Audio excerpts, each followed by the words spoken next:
Hi friends, welcome back to Jayam Ideas.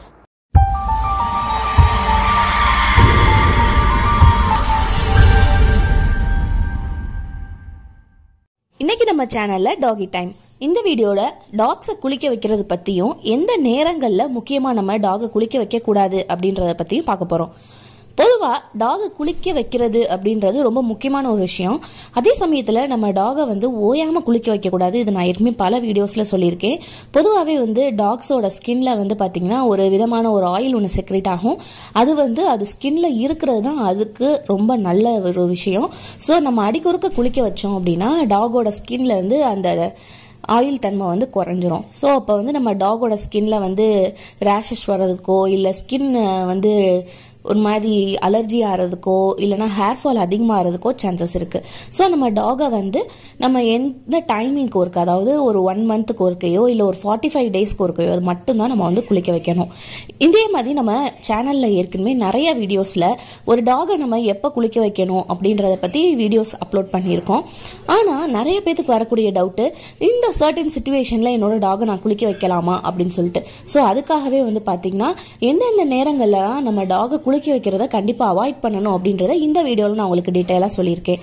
இந்த வீடியோக்குள்ள போறதுக்கு முன்ன நீங்க இன்னும் இந்த சேனல் சப்ஸ்கிரைப் பண்ணலைன்னா சப்ஸ்கிரைப் பண்ணிடுங்க. மறக்காம பெல் ஐகான் கிளிக் பண்ணுங்க. அப்படின்னா என்னோட நெக்ஸ்ட் வீடியோஸ் உங்களை சேரும்.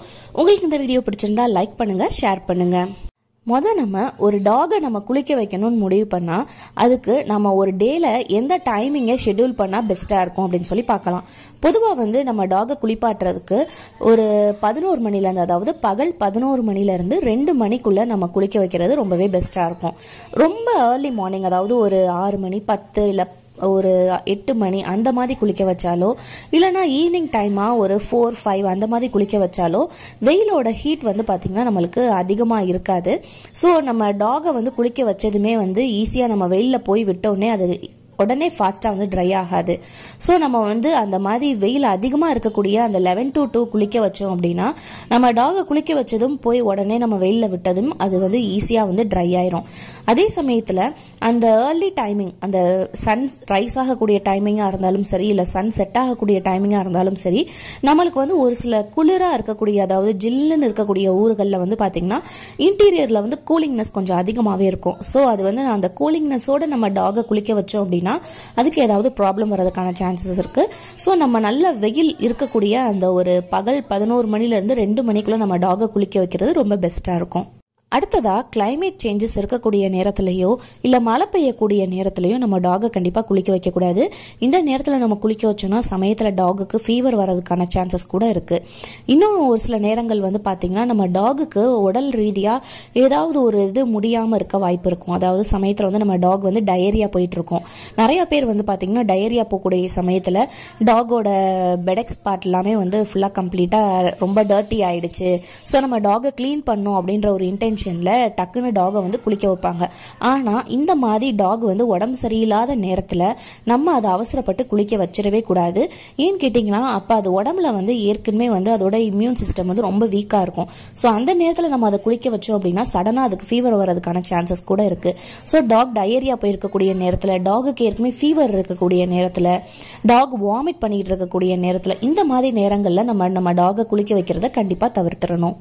அடுத்ததா பாத்தீங்கன்னா நம்ம டாகுக்கு ஏதாவது ஒரு இன்ஜெக்ஷனோ இல்ல ஏதாவது ஒரு வேக்சினோ நம்ம போட்டிருக்கோம் அப்படின்னா அந்த வேக்சின் போட்டதுல இருந்து அடுத்த 2 நாளைக்கு கண்டிப்பா நம்ம அதை குளிக்க வைக்க கூடாது. ஸோ எப்போதுமே நம்ம டாகுக்கு வேக்சின் பண்ண போறோம் அப்படின்னா வேக்சின் பண்றதுக்கு ஒரு நாளுக்கோ 2 நாளுக்கோ முன்னாடியே நம்ம அதை குளிக்க வச்சிடணும். அதே சமயத்துல நம்ம டாகை மேட் பண்ணி வச்சிருக்கோம் அப்படின்னா நம்ம மேட் பண்ணதுக்கு அப்புறம் அந்த டாகை கண்டிப்பா குளிக்க வைக்க கூடாது. நம்ம டாக் குட்டி போட்டதுக்கு அப்புறமும் உடனே குளிக்க வைக்கலாமா அப்படின்னு கேட்டா கண்டிப்பா கூடவே கூடாது. நம்ம டாக் குட்டி போட்டதுக்கு அப்புறம் ஒரு 15 இருந்து 20 நாள் கழிச்சு தான் நம்ம அதை குளிக்க வைக்கணும். சரி, இப்ப நீங்க சொன்ன இந்த நேரங்கள் எல்லாமே நாங்க டாகை குளிக்க வைக்கிறத தவிர்த்திடலாம். ஆனா ஒரு சில நேரங்கள்ல இந்த சிச்சுவேஷன்ல பாத்தீங்கன்னா என்னோட டாக் ரொம்ப அழுக்கா இருக்கு, இல்ல என் டாக்கிட்ட இருந்து ஒரு பயங்கர ஸ்மெல் வருது. ஸோ அந்த டைமிங்ல நான் அதை ஸ்மெல் எல்லாம் தவிர்க்கணும் அப்படின்னா நான் அதை குளிக்க வைக்க தானே செய்யணும். இந்த ஸ்மெல்ல இருந்து நான் எப்படி ஓவர் கம் பண்ணலாம், இல்லைன்னா நான் என் டாக்ல இருக்கக்கூடிய அந்த அழுக்கை எப்படி ரிமூவ் பண்ணலாம் அப்படின்னு சொல்லிட்டு உங்களுக்கு ஒரு டவுட் வரும். ஸோ உங்கள் டாக் வந்து குளிக்க வைக்க முடியாத ஒரு சுச்சுவேஷனில் இருக்குது, ஆனால் அது வந்து அழுக்காக இருக்குது, நீங்கள் அதை க்ளீன் பண்ணணும்னு நினச்சிங்கன்னா தாராளமாக நீங்கள் உங்கள் டாகுக்கு எப்போனாலும் டவல் பாத் கொடுக்கலாம். டவல் பாத் அப்படின்னா நம்மளோட ஏதாவது ஒரு டவலை நல்லா தண்ணியில் நனைச்சிட்டு அதுலேருந்து ஒரு சொட்டு தண்ணி கூட இல்லாத அளவுக்கு நல்லா புழிஞ்சிடணும். அந்த ஈர டவலை மட்டும் வச்சு நம்ம டாகை வந்து நல்லா தொடச்சி எடுக்கலாம். அதுவும் வந்து பார்த்தீங்கன்னா இந்த ப்ராசஸை நம்ம ஒரு 2 தடவை ரிப்பீட் பண்ணலாம் தாராளமாக. இதே மாதிரி நம்ம ஒரு 2 தடவை ஒரு ஈர டவலை வச்சு நம்ம டாகை கம்ப்ளீட்டாக தொடச்சி எடுக்கிறதால நம்ம டாகுக்கு மேலே இருக்கக்கூடிய அழுக்கு எல்லாமே வந்துடும். அதே சமயத்தில் நம்ம டாக் மேலே ஏதாவது பேட் ஸ்மெல் வருது அப்படின்னா அந்த ஸ்மெல்லுமே வந்து கண்ட்ரோல் ஆகிடும். ஸோ இப்போ உங்கள் டாகை நீங்கள் எந்தெந்த சமயத்தில் குளிக்க வைக்கிறத தவிர்க்கணும், அப்படியே அந்த நேரத்தில் நீங்கள் அதை க்ளீன் பண்ணணும்னு நினச்சிங்கன்னா அதை எப்படி க்ளீன் பண்ணலாம் அப்படின்றதுக்கான ஐடியா உங்களுக்கு கிடைச்சிருக்கும். இது சம்மந்தமாக உங்களுக்கு வேறு ஏதாவது டவுட்ஸ் இருந்துச்சுன்னா நீங்கள் தாராளமாக எனக்கு கமெண்ட் பாக்ஸில் போடுங்க. மீண்டும் ஒரு நல்ல பதிவோடு நான் உங்களை சந்திக்கிறேன். நன்றி.